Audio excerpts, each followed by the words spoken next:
Nah, terus tadi apa lagi ya Pak? Nah, masalah penelitian itu tadi ya Pak, berarti ya Masuk eh, fenomena mas ya, fenomena, ah, fenomena ah, bisnis lah ya, fenomena bisnis. Oke. fenomena ya. Nah, sekarang kita coba lihat ya yang ada di state of the art. Apa nih yang dipaparin sama Mbak Nani di sini? State of the art itu hasil penelitian terdahulu nih. Ada Hmm, terkait variabel-variabel yang diteliti ini ada lumayan banyak. hmm. 30-an kayaknya ada 32. Ini konteksnya bank semua ya. Tidak, karena customer citizenship behavior itu di bank sangat sedikit sekali diteliti, Prof. Ini ada di industri retail, terus macam-macam. Untuk customer citizenship behavior dan variabel lain, ada beberapa yang memang perbankan. Hmm. Oke. Apa aja nih yang di sini nih? Kepuasan, loyalitas, komitmen. Ya, yang CCB itu ada kepuasan, loyalitas, komitmen CCB. Kemudian customer engagement, customer satisfaction, loyalitas ke CCB. Yang lainnya antara variabel X dengan tadi variabel antara. Oke.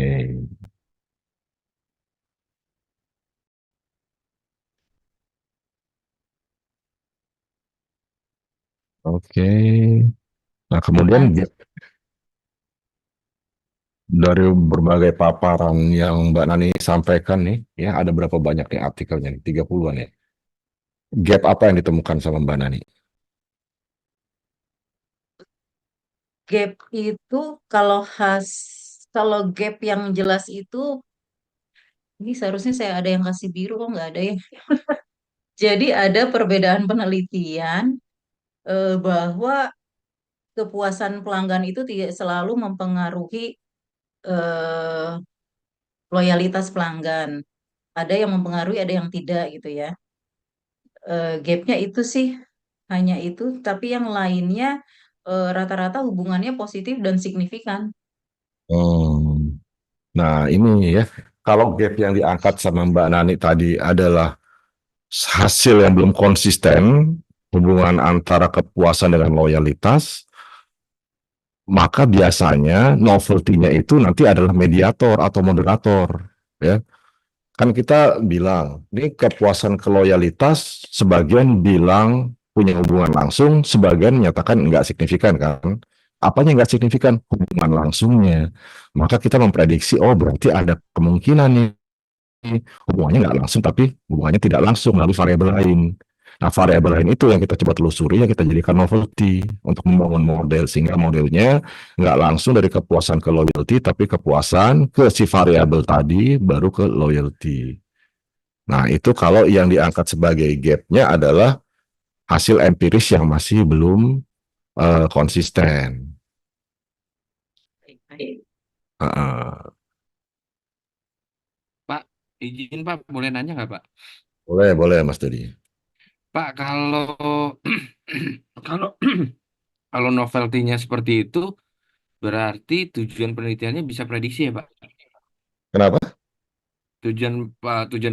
Penelitiannya itu kan kalau VB-SEM sama CB-SEM itu kan yang satu konfirmatori, yang satu prediksi gitu Pak. Hmm. Itu bisa nggak sih Pak? Tadi alasan itu untuk kita pakai apa namanya penentuan tadi CB atau VB Pak?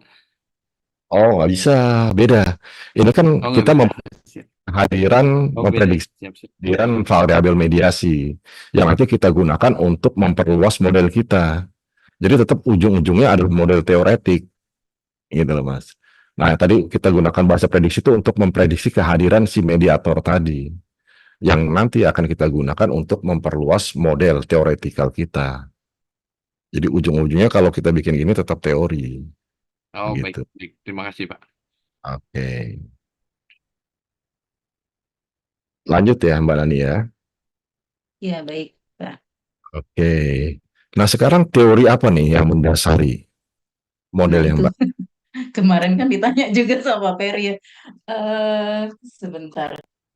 Ini itu saya kemarin tuh di terus terang saya agak ini nih masalahnya ada perbedaan persepsi antara mana ya antara flight theory nih.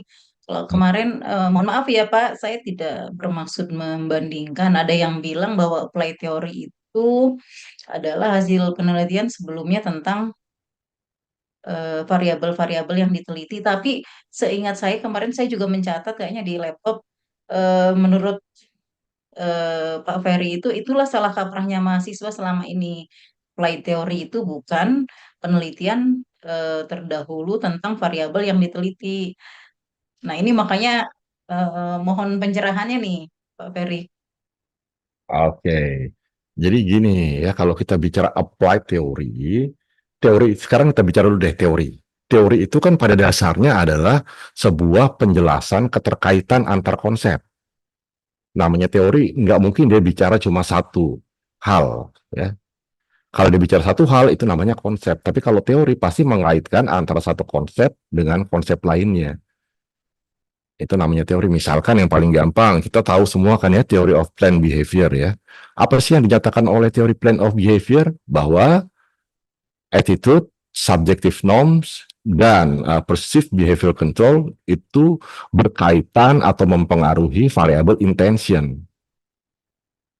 Kemudian apalagi yang dinyatakan oleh teori of planned behavior? Bahwa intention itu akan mempengaruhi behavior. Itu yang namanya teori. Coba kita cari teori lain lagi.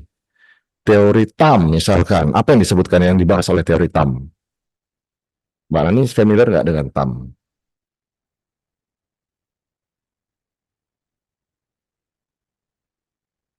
Kan bicara tentang Teknologi acceptance model siapa ya? ya tentang bagaimana sih konsumen itu mau atau tidak mau mengadopsi sebuah teknologi baru. Nah ini kan sebenarnya bisa juga buat frame-nya Mbak Nani ya, karena bicara tentang digital ini kan bicara tentang teknologi ya. Jadi TAM ini sebetulnya bisa menjadi dasar teorinya Mbak Nani ini. Nah, di teori TAM itu kan ada variabel-variabel, misalkan perceived usefulness, kemudian perceived apalagi yang nanti akan mempengaruhi intention. Nah, jadi teori itu pasti bicara keterkaitan antara dua konsep. Konsep ini secara operasional kita sebut sebagai variabel. Makanya saya bilang ya kemarin yang namanya teori apakah dia middle range, applied atau apapun itu pasti akan mengaitkan variabel. Nah, yang sering ditulis sama teman-teman itu adalah variabel-variabelnya, bukan keterkaitannya. Nah, itu makanya saya kemarin ngasih masukan ke Mbak Vina ya, kalau nggak salah ya. Applied teori itu harus menunjukkan teori apa nih yang akan mendukung hipotesis-hipotesis dari hipotesisnya Mbak Nani. Nah, itu applied teori. Applied teori bisa banyak tergantung hipotesisnya. Kalau misalkan tiap hipotesis itu didukung oleh teori yang berbeda, maka applied teorinya akan banyak. Tetapi kalau misalkan saya menggunakan satu teori yaitu TPB, kemudian saya tinggal tambahkan satu variabel untuk memperluas si TPB ini, maka applied teori saya cuma dua, si TPB dan satu teori lagi yang menghubungkan variabel baru perluasan ini dengan intention. Nah, itu yang namanya applied teori. Ya. Jadi belum kelihatan ya di sini ya teorinya ya Mbak ya. Kalau Iya, saya sih betul. di applied-nya dulu. Kalau yang mid-range sama grand itu buat saya nggak terlalu penting dalam arti ya kalau kita mau bicara beneran tentang grand theory, kenapa kita harus nulis grand theory kan biasanya tujuannya untuk melihat ini ya, melihat apakah perluasan atau pengembangan teori yang kita lakukan itu incest nggak di dalam satu grand theory. Itu sebetulnya. Kenapa kalau ini kita nulis grand theory, tapi kan selama ini cuma sekadar ditulis aja ya kalau di disertasi-disertasi di kita ini. Makanya saya nggak terlalu concern ya, karena nggak akan juga dikejar pertanyaan bagaimana hubungan antara si applied dengan si grand ini. Nah, kalau kita mau nulis grand yang beneran itu akan dikejar dari si grand ini gimana dia bisa turun sampai menjadi applied yang kayak begini. Misalkan kita bicara grand teorinya itu adalah rational choice-nya Webster. Gimana dia bisa turun misalkan sampai menjadi applied-nya itu TPB. Nah, itu akan dirunut. Kalau beneran kita akan menggunakan tiga tingkatan teori ini. Tapi karena di disertasi kita ini menurut saya cuma sekedar ditulis, ya sudah, saya cuma fokus di bagian apply teorinya saja. Jadi nanti tolong Mbak Nani cari ya, apply teori yang akan mendukung hipotesis Mbak Nani. Oke, jadi teori seperti ini social exchange, TAM itu berarti bisa menjadi apply teori ya Pak, sejauh dia Teori. menjelaskan keterkaitan antara variabel ya Pak. Iya, betul. Oke, baik-baik. Pak, izin Pak, boleh nanya nggak Pak? Boleh, Mas Dodi. Pak, Hmm. oke.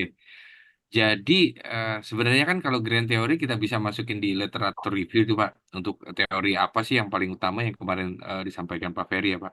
Jadi Hmm. sebenarnya kalau di apa di disertasi ini kita perlu nggak sih Pak bikin bagan gini, grand teori, middle Jadi teori, menurut apply saya teori. masih meminta ini ya, jadi menurut saya bikin aja. Oh tetap bikin Pak, baik Pak, Ya, tetap dibikin.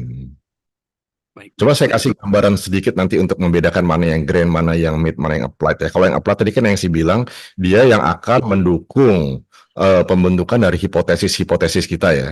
Hmm, Nah, kalau yang mid range, dia itu teori ya. Teori yang sifatnya masih abstrak, artinya variabelnya itu mungkin masih belum kelihatan. Kalau yang tadi saya bilang TPB, TAM, kemudian UTAUT, dan banyak teori lain, itu kan variabel-variabelnya udah dirumuskan hmm. di dalam model penelitian si teori tadi. Nah, itu bisa kita pakai untuk mendukung hipotesis kita. Kalau mid range, dia